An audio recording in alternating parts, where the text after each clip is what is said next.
du dimanche au jeudi 21h 22h, je suis en live Lego et Ninjago sur Twitch. Bon best of à vous et surtout abonnez-vous et likez parce que vous êtes 93,4% à pas l'être. Genre littéralement personne s'abonne en fait.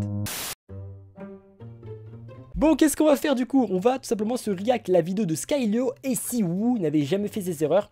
Donc c'est un peu un what if, hein, je pense que ça va être un peu dans le thème des what if pour ceux qui connaissent de Marvel. Où en fait il va nous dire une histoire si jamais Wu n'aurait pas fait cette action. Ou alors il va décomposer en plusieurs histoires. Je sais pas du tout comment sa vidéo s'organise. En tout cas c'est un peu ça l'idée quoi. C'est effectivement dans Ninjago, Wu est responsable d'énormément de problèmes, hein. Même Dragon Rising, c'est encore à cause de lui. Et le nombre de cachotteries qu'il a fait et de problèmes qu'il a causé, c'est assez une folie. On s'en demanderait même si c'était pas finalement un antagoniste. Firex, tu préfères qui dans le chat? Cette personne n'a pas encore écrit de commentaire dans le chat. Très bien, c'est parti. Si déjà, est-ce que là, il y en a dans le chat qui ont vu déjà cette vidéo? Un peu pour que je vois un petit peu qui l'a vu. Wu est juste un énorme maladroit qui a fait des erreurs et Ninjago aurait dû s'appeler les boulettes de Wu. C'est un peu vrai, hein. C'est vrai. Non, j'ai commenté surtout. Pour le titre, j'aurais bien aimé avoir un truc du genre Wu est trop con. Wu est un gros con, le titre. Ah ouais, putain, tellement. Si, j'ai posté un commentaire. Ok, bah, il y en a des gens que... Bon, on va voir ça et on va finir par la regarder parce que, bon, au bout d'un moment, on va regarder, non? Aider une sorcière serpentine. Waouh, tu m'as fait peur. Il s'est mis sur les enceintes directement. Que ce soit pour aider une sorcière serpentine. Maître Wu a fait pas mal d'erreurs. Que ce soit pour aider une sorcière serpentine ou encore ne pas oser ramasser un katana. Et non, j'attendais ton live surtout. Ah ouais, mais non, mais j'ai vu des gens aussi qui allaient pas la regarder pour le live. Mais c'est cool. Sorcière serpentine. Pourquoi tu dis sorcière serpent? J'ai prise au pire moment. T'as lu mon message? Firex TV, tu veux react à ma collection de cette Ninjago? On fera un truc comme ça. Où vous montrez en direct votre collection Ninjago. On fera ça. J'ai vu la vidéo, juste le CB, je le trouve inutile et c'est plutôt drôle comment il annonce le titre de chaque partie. Il le fait en mode trash. Et si Sensei Wu n'avait jamais laissé ses erreurs se produire? Et si le destin de Ninjago avait parfaitement été maîtrisé depuis le début? Dis-nous. Parfois, une seule décision. Ah, Zerkan qui a mis du rouge, j'avais pas vu. Désolé. Dao. Remix, en plus pas copyright, merci beaucoup. Rien que ça part sur un abonnement. Pour la monétisation activée sur ma chaîne secondaire, on part sur un abonnement. Si le destin aurait été maîtrisé, il n'y aurait pas de Ninjago. Oui, il n'y aurait rien, ce serait juste la vie des ninjas et très peu bien. Vidéo, je ne vais pas traiter de violet. Ah bah du coup Zerkan, sa gloire a duré 10 secondes. Mineurs, comme le fait de ne pas dire tout ninja que les fantômes se font détruire par l'eau. Ouais, on est d'accord, les erreurs avec des mineurs, ça va. On est d'accord, avec des mineurs, on peut faire des erreurs avec des mineurs. T'as oublié la cloche, Firex? J'ai oublié la clochette. Mais je sais pas s'il fait que du Ninjago. On ira voir après. Je vais vous parler des traités de ses erreurs. Nous pourrons passer à une une uchronie. Si Wu n'avait fait aucune de ses erreurs. Wu n'a pas osé aller chercher le katana. Alors que Wu... Ah oui, c'est vrai. Ça commence si tôt. Le katana de leur père, celui que Wu utilisait a été éjecté de l'autre côté du mur. Et il n'a pas osé aller le récupérer. Donc, Garmadon y a... Ça commence si tôt, ces choix. En fait, c'est vrai que les choix dans la vie, ça commence assez tôt, hein. On fait tous des choix et ça commence tôt dans la vie. Yo, tu es un clone, preuve tu as oublié la clochette. Mais après moi franchement même le Firex non clone il l'aurait pas mis, hein. C'est sa première vidéo. Non. A été à sa place et s'est fait mordre par un serpent dont le venin a comme pouvoir de transformer n'importe qui en un être maléfique. Ce serpent n'est nul autre que le grand dévoreur, un serpent gigantesque dont la croissance est influencée par l'alimentation. La morsure du frère de Wu a causé plusieurs événements importants, tels que la naissance de Lloyd, car Garmadon, étant devenu maléfique, a intercepté une lettre que Wu avait envoyée à Misako pour la faire tomber amoureuse de lui. Mais Garmadon a fait croire que la lettre venait de lui. Ça marche ou pas la team? Ça, débat parallèle. Est-ce qu'on peut ouvrir un débat parallèle? Est-ce que envoyer une lettre, juste ça marche? Parce qu'elle a été conquise juste avec une lettre, hein. Juste une lettre, ça passait comme... c'est passé. C'est comme quand j'ai choisi de tuer quelqu'un, ça me suit encore aujourd'hui, juridiquement, etc. C'est l'effet papillon. Ouais, c'est ça. Bah, c'est comme quand j'ai... Comme quand j'ai décidé d'installer le truc des lunettes sur Twitch, et là ça me suit encore une fois, et par exemple là je dois mettre des lunettes. Lunettes qui se situent dans ce tiroir, je ne regarde pas, et je sais très bien qu'elles sont là. Ouais, elles sont là. Ok, bah écoute, merci. Un message snap. Ah non, mais c'est pas classe, un message snap, mec, tu vas faire quoi? Sans Garmadon qui devient maléfique. Ah, ça a changé? Attendez. Non, il y a un lore sur son personnage. Là on est sur les pépères de Squid Game. C'est le cœur, donc je sais pas c'est qui dans Squid Game. Donc tombée amoureuse de celui-ci. Et là il passe sur un chasseur. Enfin sur les mecs en rose. Et ta snap, ma petite? Ouais, bah, Noah, tu vas te faire... Il y a eu la commission des TikTokers sur l'influence des... Bon, trop long. J'ai essayé d'envoyer une lettre à mon crush. Je me suis... Bon, bah, ça marche pas, on a la réponse. On a la réponse officielle. Ouais, bah après, ça dépend, tu dis quoi dans la lettre. Si tu dis... Tu veux une disquette qui est... Qu'est-ce qui est jaune et qui attend ton snap dans mon tel. Mais c'est grave marrant, ça. J'avais jamais entendu.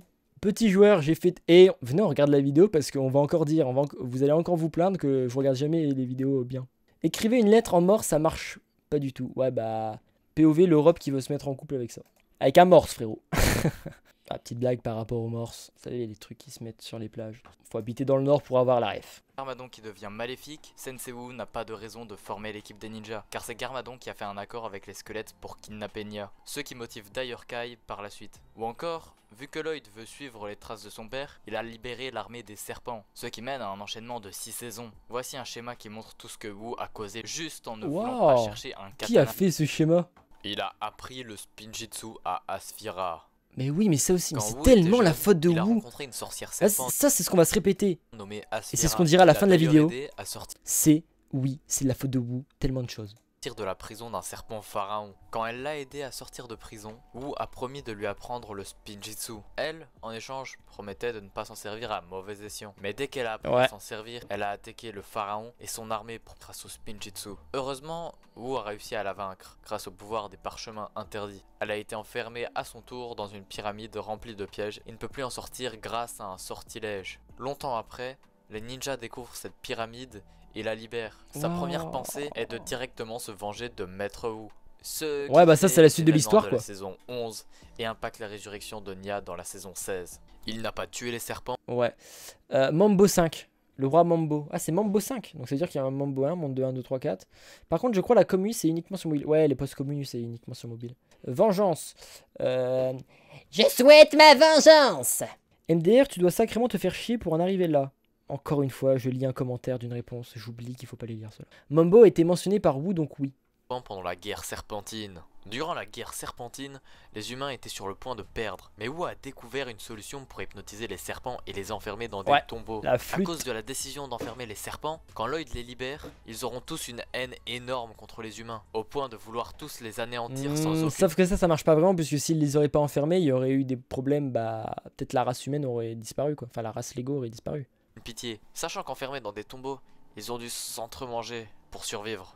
C'est pour ça que leurs armées sont assez petites dans la saison 1. Imaginez, des gens vous enferment dans un tombeau avec toute votre famille et vous devez vous entremanger pour survivre. C'est hyper cruel. Après, si vous voulez, vous pouvez dire que ce n'est pas... vous mangez qui vous en premier?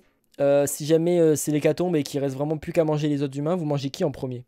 Petit sondage que je lance. Pas entièrement la faute de Wu, car c'est un choix des maîtres élémentaires. Mais perso, je commence par les pieds. Répondez pas, c'est une blague, hein. C'est une blague. Wu était quand même leur chef. Le chien 100%. Ah, j'avoue.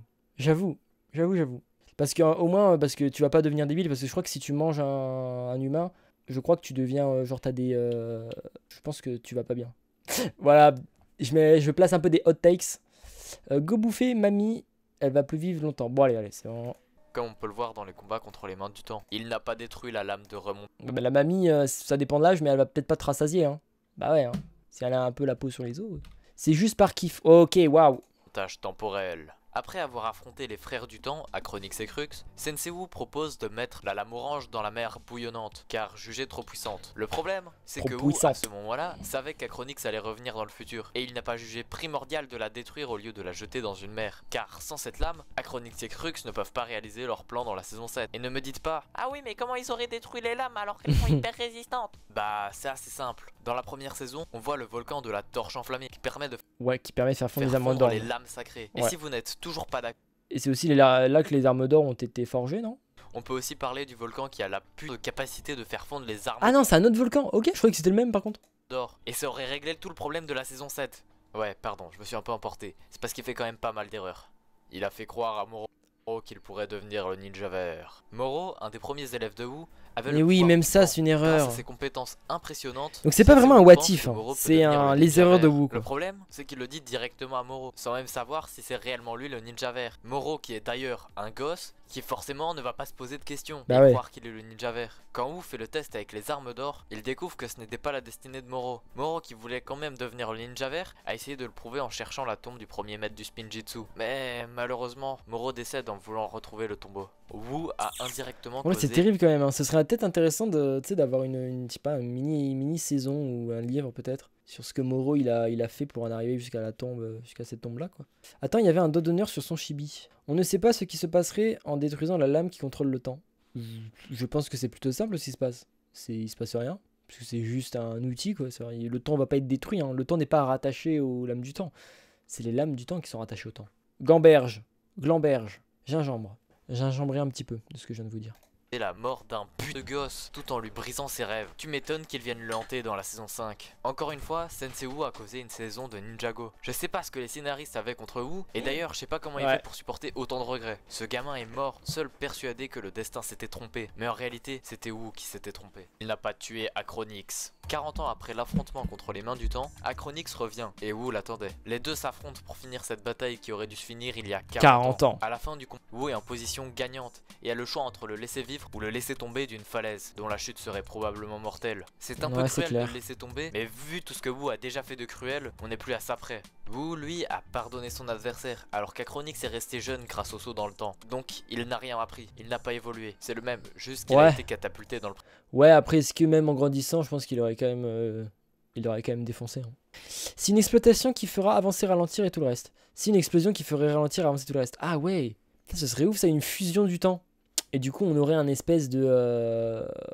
T'arriverais dans un endroit, ce serait du passé, t'arriverais après, ce serait du futur, ce serait un énorme bordel, quoi. Bah là, on ferait trop de théories de fou. Faut pas qu'il fasse ça, hein, sinon il y aurait trop de théories à faire. Un sortilège? Quel genre de sortilège? Celui qui se trouve à la page 149 du livre des sortilèges. Il n'avait aucune raison d'accepter sa défaite une fois que Wu lui a épargné la vie. Il aurait été mort, les événements de la saison 7 auraient été bien différents. Certains diront que l'erreur de Wu était d'affronter Acronix seul, comme Wu le dit Saison 6, c'est la saison qui a jamais fini. Les pirates l'avantage, au point de pouvoir le tuer s'il en avait envie. Avant que la deuxième partie commence, je vous invite à vous abonner à la chaîne. Ça m'aiderait énormément. Surtout qu'actuellement, je n'ai qu'un abonné. C'est le petit moment pause. Profitez-en pour aller aux toilettes, vous cherchez à manger ou à boire. Et pendant que il a un taux d'abonnement de 10%. Hein. On en parle ça. Il est juste en train de niquer YouTube. Comment ramener Nia en saison 15 avec la lame de retour? Ça ferait comme quand tu bugs dans un jeu vidéo. Quand tu avances et que juste après t'es téléporté là où t'étais à cause de bugs. Ouais, des rollbacks. Ça ferait n'importe quoi. Hein. Puis ça ferait ralentir. Tu sais, tu marcherais tranquille. Enfin, genre Jay il marche tranquille et d'un coup t'as Kai qui se met à ralentir. Et là il revient 10 secondes en arrière. Ce serait carrément stylé en vrai. Pas toute une saison parce que chiant. C'est bien 10%. C'est énorme mec. Mettez un like et commentez pour booster l'algorithme. Sur ce, on peut commencer. Nous sommes donc à l'Antique. Alors que Wu et Garmadon se sont introduits sur le territoire des serpents, mettant la paix entre les humains et serpents en péril, le pharaon décide de les enfermer en prison pour une nuit, pour qu'ils apprennent la leçon. Alors que les deux jeunes frères étaient en prison, une jeune serpent leur proposa de les libérer. En échange, Wu et Garmadon devaient lui enseigner le quelle manipulatrice quand même. Les deux frères avaient peur de se faire créer dessus par leur père. Putain, elle me fait penser à... Ils étaient donc sur le point d'accepter, mais après réflexion, ils préfèrent ne pas mettre Ninjago What If, tu en penses quoi? Cela pourrait rendre leur père... C'est un peu un What If ça. Et ce n'était pas ce qu'ils voulaient. Ninjago What If, il y en a eu un peu. C'est un peu des histoires parallèles. C'est pas vraiment des What If, mais c'est un peu des histoires parallèles. Tu peux aller regarder, ça s'appelle Réimaginer. C'est un peu des histoires parallèles, pas canon, à part un épisode qui est canon. Non, je crois qu'il n'y en a aucun qui est canon, mais c'est un peu dans le même genre que du What If. Bienvenue à toi, en tout cas, Aya, n'hésite pas. Ayako with Room. Juste le contact des lames au sol cause une perturbation temporelle, donc sa destruction pourrait créer une boucle temporelle. Ouais, non mais ouais, ça serait un gros bordel quoi. Pourquoi c'est marqué personne contournant probablement un bannissement restriction? Ok, bah on n'a jamais banni personne, donc un peu n'importe quoi de le message de Twitch, mais ok. Le lendemain, le pharaon les libéra, et en rentrant chez eux, ils se prirent un énorme savon qu'ils n'étaient pas prêts d'oublier. Leur père était très furieux. Oh non, non, les trucs paria, c'est cursed. Et au moins soulagé que ses fils aient tenu leur langue, à propos du Spinjitzu. Qui sait ce que cette sorcière en tout cas, elle est mignonne. aurait pu faire? Quelque temps après, alors que le premier maître du Spinjitzu méditait, Wu et Garmadon s'entraînaient au katana. Malheureusement, Wu fit tomber son katana de l'autre côté du mur du monastère. Ayant peur de la réaction de son père, il sortit directement du monastère pour aller le chercher. Mais l'Overlord, l'ennemi juré du premier maître du Spinjitzu, avait envoyé un serpent maudit près du monastère. En voulant récupérer son katana, Wu se fit mordre par ce serpent maudit. Quand son père le retrouva, Wu était devenu agressive. Le mal coulait dans ses veines. Tout inversé, Garmadon, voyant son frère sombrer dans les ténèbres, regretta de ne pas être venu avec lui chercher le katana. À la mort du en vrai, il se serait passé un peu pareil. Hein. Je pense qu'il y aurait eu toute l'histoire, sauf que c'était pas Wu, mais Garmadon à la place. Mais du coup, pour l'histoire avec Misako, il y aurait pas eu Misako, quoi. Premier maître du Spinjitzu, Wu, contrôlé par le mal. Parce qu'en vrai, je pense qu'ils ont un peu les mêmes esprits. Steven décida de partir s'entraîner à la magie noire chez Maître Chen. Garmadon, lui, ayant peur que son frère ne devienne trop puissant avec la maîtrise de la magie noire, décida de partir s'entraîner pour apprendre à maîtriser le pouvoir Oni. Il prit les armes d'or avec lui, en quête de former des ninjas et de découvrir qui serait le ninja vert, celui qui vaincrait le Lord Maléfique. Sur son chemin, Garmadon trouva un enfant maîtrisant l'élément du vent, l'un des seuls pouvoirs élémentaires ne descendant pas du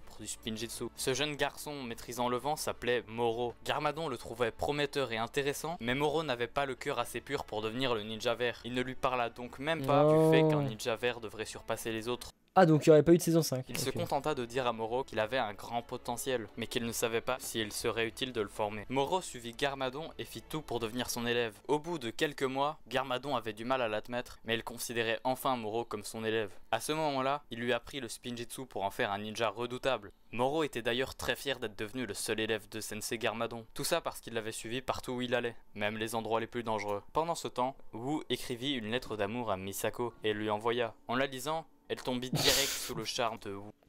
Cette image me fait rire. Quelque temps après, ayant maîtrisé tout ce que Chen avait à lui enseigner. Non, c'est Garmadon qui aurait la forme Oni. Ah, ça, bah non, parce que c'est Wu qui se serait pris le venin, donc c'est Wu qui serait devenu maléfique. Non. Wu partit avec le titre de Lord Wu. Il n'essaya même pas de s'impliquer dans les affaires de Chen, sachant qu'il était un grand manipulateur. Wu partit vivre quelque temps au monastère avec sa bien-aimée, voyant que son frère n'y était pas. Quelque temps après, Garmadon avait totalement appris à utiliser sa forme Oni. Grâce à celle-ci, il creusa un trou dans une montagne cachée et y créa un temple, le Temple du Vent, où il termina la formation de Moro, qui avait d'ailleurs maintenant une mission. Trouver les prochains ninjas de la foudre, de la terre, très bien illustré, hein, bravo, et de la glace, et les former pour un jour découvrir le ninja vert. Il devait aussi garder les armes d'or dans ce temple en sécurité. Moro connaissait chaque endroit où trouver des parchemins grâce à ses nombreux voyages avec Garmadon. Pour qu'il ne s'ennuie pas en attendant, il avait de quoi étudier l'histoire de Ninjago. Même si c'était un adolescent, Garmadon faisait confiance à son élève. En rentrant à Ninjago, Garmadon apprit deux choses. Wu avait mis enceinte Misako, la femme dont il était amoureux, et les serpents avaient attaqué Ninjago. Au début, les maîtres élémentaires s'étaient réunis et avaient l'avantage. Mais les Anacondras réussirent à prendre le dessus car Maître Chen avait manipulé tout le monde dans les deux camps. À cause de ça, même certains élémentaires se rallièrent aux serpents. En voyant que les maîtres élémentaires étaient sur le point de perdre, Garmadon se rappela d'une flûte utilisée dans un village lointain pour hypnotiser les serpents. Il proposa aux maîtres élémentaires de partir la chercher ensemble. Quand ils la trouvèrent, ils s'en servirent pour vaincre les serpents. Ils comptaient les enfermer dans des tombeaux. J'aime bien le fait qu'il est, tu sais, on dirait que ça s'est, tu sais, il met des extraits et on dirait que ça s'est vraiment passé comme ça. C'est trop bien choisi les extraits, bel effort d'illustration. Ayant les ténèbres en lui, proposa de tous les tuer, car il avait une sacrée envie de massacre. Ah, c'est le tableau de la Révolution. Les maîtres élémentaires étaient cons, trouvant cela trop violent. Mais Wu trouva un argument qui fit basculer leur décision. Si les serpents désolé, mais là, l'image qu'on vient de voir, c'est pour moi, c'est Wu qui fait Ah, Dichimi, da, sa, anigate. Trouvant cela trop violent. Mais Wu trouva Massacre de la Saint-Barthélemy. Un argument qui fit basculer leur décision. Si les serpents ont été mis dans des tombeaux et que quelqu'un les libérait malencontreusement, ils pourraient faire des massacres. Les maîtres élémentaires choisirent donc d'envoyer tous les serpents au royaume. Elle a tellement d'aura cette scène aussi. Brutalement comme vous l'avez proposé. Quand ils se font bannir là. Entendu parler d'une nouvelle prison nommée Cryptarium utilisant la pierre venge pour moi, prisonniers, Garmadon propose les choses les plus, enfin, les personnages, les méchants avec le plus d'aura, ça reste quand même les chefs des Anacondras quand ils reviennent à la fin de la saison 4 là, au couloir des anciens. Et il y a le moment, un des moments les plus émouvants de Ninjago en vrai, le truc avec, entre Lloyd et Garmadon, c'est assez fou. Rosa d'y envoyer Chen et Cloud. Quand À il la doit fin de la bannir guerre son père. serpentine, la paix fut enfin retrouvée, mais elle ne dura pas longtemps. Les frères Acronix et Crux se rebellèrent contre les autres. La situation était désespérée, Salut, Nono. mais Maya et Ray, les maîtres actuels du feu et de l'eau, décidèrent de forger des lames en chrono-acier, permettant d'absorber les pouvoirs élémentaires. En forgeant ces lames, Ray et Maya ont été énormément épuisés. Ils laissèrent la suite des événements à Wu et Garmadon, car ils étaient trop fatigués pour combattre. Mais heureusement, maintenant ils peuvent passer du temps avec leurs enfants, Kai et Nia. Wu Oh, et la petite Garmadon, Nia, possédant trop les mignon. lames en chrono-acier, affrontèrent les mains du temps et réussirent à absorber leur pouvoir. Garmadon proposa d'envoyer les lames du temps dans un portail temporel pour qu'elles se perdent à jamais. Mais Wu refusa, car il ne l'avait encore dit à personne. Mais son objectif n'était pas de transformer Ninjago à son image comme Garmadon l'aurait fait s'il était devenu maléfique. Ah ouais? Lui voulait régner sur les 16 royaumes et posséder le pouvoir du temps pourrait grandement l'y aider. À ce stade, aucun maître élémentaire n'était capable de se battre à pleine puissance. Tous affaiblis par la guerre contre les serpents et les mains du temps. Garmadon et Wu s'affrontèrent donc dans un duel opposant la puissance Oni de Garmadon à la magie noire de Wu. Wu commença direct par faire disparaître les 4 lames du temps dans une autre dimension pour pouvoir les récupérer plus tard. Garmadon attaqua aussitôt, tentant de le maîtriser. Le combat était rude et Wu était sur le point de l'emporter. Misako arriva près de la scène du combat. Elle cria aux deux frères d'arrêter. Les deux s'immobilisèrent. Arrêtez de vous battre! En voyant sa femme, commença à éprouver de la honte. Misako tenait un bébé dans ses bras, un enfant qu'elle avait la scène avec seul, tellement d'aura. car Wu n'était pas là à l'accouchement. Elle l'avait appelé Elias. Wu abandonna le combat, se sentant extrêmement mal. Mais c'est quoi ce nom éclaté là? Le sang, désolé, wow, balle perdue à tous les Elians. Le sang maléfique et les idées diaboliques de Garmadon sont arrivés environ 10 ans avant le début de la série, pas du tout 40 ans avant. Bah oui, mais en fait, il démarre de 40 ans, donc parce que c'était il y a 40 ans le truc des mains du temps, et il part de là entre guillemets quoi. Elias, Elias. Ok, pardon. Conscient d'avoir trahi tout le monde, il choisit Pauvre de se Elias. bannir lui-même dans le royaume des Miskin ténèbres le près bébé. des squelettes. Les frères du temps, n'ayant plus de pouvoir, furent enfermés dans la prison Elias, c'est stylé. Eliane, c'est nul. de Cryptarium. Criminel, fuck Robocop! Garmadon décida d'aider Misako à élever Elias, mais celle-ci, inquiète pour l'avenir de son fils, se plongea dans de vieux parchemins, à la recherche d'un moyen d'éviter un futur affrontement contre le Lord maléfique qu'est devenu Wu. Garmadon se retrouva alors seul pour éduquer son neveu. Il décida de vivre avec lui Pas au aussi stylé que Guillaume. Merci. Merci. Attends. Pas aussi stylé que... Ah non, c'est bon. C'est pas un truc... Ah non, c'est l'inverse. Non, c'est bon, c'est bien. Vous préférez Elias ou Guillaume? Sondage dans le chat. Sachant que je m'appelle Guillaume, hein. J'influence pas du tout les votes en disant ça, mais voilà. Pour moi, les sceptres des chefs de clan des serpents étaient décevants. Comment ça? Qu'est-ce qui t'a déçu chez eux? Maximilion Pegasus 1005. Trop long, le pseudo. Viens Maximilion Pegasus, tu t'appelles Maxigazus. Maxigazus, stylé, c'est simple. Plus précis, Maxigazus. C'est comme Momo Ninjago. Donc j'étais tout à l'heure en appel avec Momo. Et je lui demande pourquoi il s'appelle Momo. Du coup je lui demande ouais, tu t'appelles Mohamed ou je sais pas, un truc comme ça. Il me dit non, je m'appelle aucun rapport avec Momo en fait. Le mec s'est approprié un surnom quoi. Et du coup je lui ai dit bah, pourquoi tu t'es pas appelé Toto Jago. C'est stylé Toto Jago. Regardez, je vous l'écris dans le chat. Ça s'écrirait comme ça. Toto Jago. Il faut voter sur le sondage. Alors attends. Par contre, il y a quand même 2 personnes qui ont voté Elias. Waouh. Il y a quand même 3 personnes qui ont voté Elias là. Après, Elias, c'est plus court, c'est plus... on finit la vidéo ou on fait des débats alternatifs jusqu'à minuit? Il est quelle heure là? Il est à 58. On n'aura pas le temps de react là encore une fois. Bon, c'est pas grave. J'ai voté Elias. J'ai été banni aussi, tu pourras écrire pour ton prochain message. J'imaginais des armes millénaires et très puissantes et non juste des remèdes à leur pouvoir. Ah! Oui, bon après, c'était pas le truc le plus important de Ninjago. Hein. Elias était devenu un jeune garçon. Comme il vivait au Temple du Vent, Garmadon le testa avec les armes d'or et découvrit que c'était lui qui était destiné à... Putain, en plus, Elias, horrible le design. C'est un mec qui taille de fou. Moro décida alors de partir quelque temps pour chercher les 4 Mais pourquoi Moro c'est devenu une gothique? J'imaginais... J'ai déjà lu. Élémentaire afin de les former. Il trouva Kai et Nia, les futurs maîtres du feu et de l'eau. Bro pense qu'il est en train de faire une épée. Get l'épée. Oh l'épée. C'est quoi cette épée mec? C'est de la merde ou quoi ton épée? La forge de Ray et Maya. Guillaume c'est un très beau prénom. Bon ça y est, tu veux quoi? Tu veux un sub gratuit? Allez. Hop. Tiens. Je sais même pas comment faire. Rockstar sans buzz. J'ai pas compris Rockstar sans buzz. leur proposa de venir avec lui en disant qu'il était envoyé par Garmadon. Rei et Maya n'y virent pas d'inconvénient, même si Kai se méfiait de ce Sensei Moro dont il n'avait jamais entendu parler. Sur le chemin, il trouva Jay, le futur maître de la foudre, un orphelin vivant dans une décharge. Ses parents adoptifs furent contents qu'il puisse partir devenir un ninja. Cole, attendez, je vais dire après. Futur maître de la terre, séchait les cours de chant que son père l'obligeait à suivre. Quand Moro et ses futurs élèves tombèrent sur lui, Cole n'hésita pas longtemps avant d'accepter de les suivre. Quant à Zane, le futur maître de la glace, Moro l'avait déjà trouvé depuis longtemps. Ça faisait même un petit moment qu'il vivait au temple du vent. Une fois rentré au temple...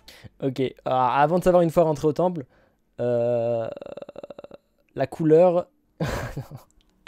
Attends, Améthyste s'est retrouvé avec 1000 points de chaîne. C'était un vote où tu pouvais revoter avec des points. Non, bah non, sinon il y en aurait eu beaucoup plus. Bah je sais pas, j'ai pas compris. Je dis juste ce que je pense. En plus, c'est débile d'avoir le seul remède à leur pouvoir avec eux, sachant que... Bah ouais, mais c'est comme un point faible, c'est comme le...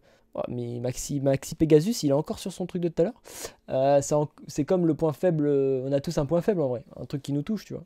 Bah eux, c'est leur sceptre. Ton pouvoir élémentaire est le vert. Moro ressemble à une Rockstar sans buzz. Ah, ok.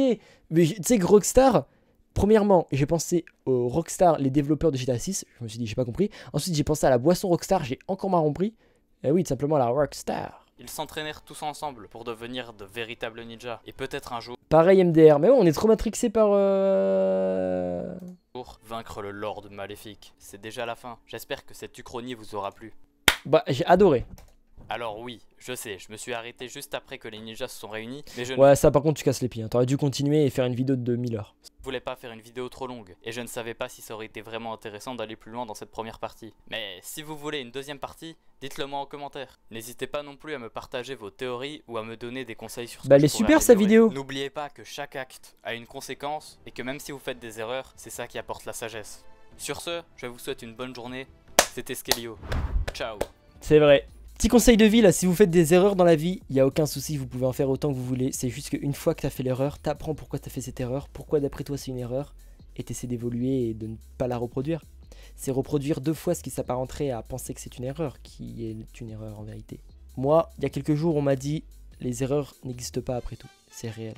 La vidéo est dingue, mais j'ai un peu de mal avec le chibi. Ouais, on est d'accord, le chibi pas ouf. Le chibi est bien, c'est les variations de chibi qui sont pas bien. C'est genre, je comprends pas, c'est juste le logo au milieu de son casque qui change. Donc ça, c'est juste du mal avec ça, sinon c'est bien. Hein. Bon, on voit qu'il a une chaîne YouTube avant et que, tu sais, c'est les fameux youtubeurs qui commencent avec déjà une vidéo quali et tu sais que le reste de leur contenu, ça va être super. Parce que les mecs connaissent YouTube, ils ont déjà fait des vidéos avant et ils reviennent de là. Voilà, ça a été créé récemment. On voit un peu l'esprit, quoi, et c'est ça qui est cool. Et je vois qu'il avait fait des shorts, ok, qui ont quand même un peu marché. Et bah super, bon courage Skylio là. Skylio, t'es motivé à faire du Ninjago, tu continues à faire du Ninjago, tu fais des trucs storytelling comme ça, du storytelling un peu comme ça. Sur Ninjago, il n'y en a pas beaucoup, si ça te passionne, fonce dedans. Fais-en un max avec des trucs que les gens, ça les matrix, tu vois. Les mains du temps, n'hésite pas peut-être à faire un truc sur les mains du temps, et si les mains du temps avaient été de retour, tu vois. Continue comme ça, contenu de ouf, super. Bon, on va arrêter de le cessu.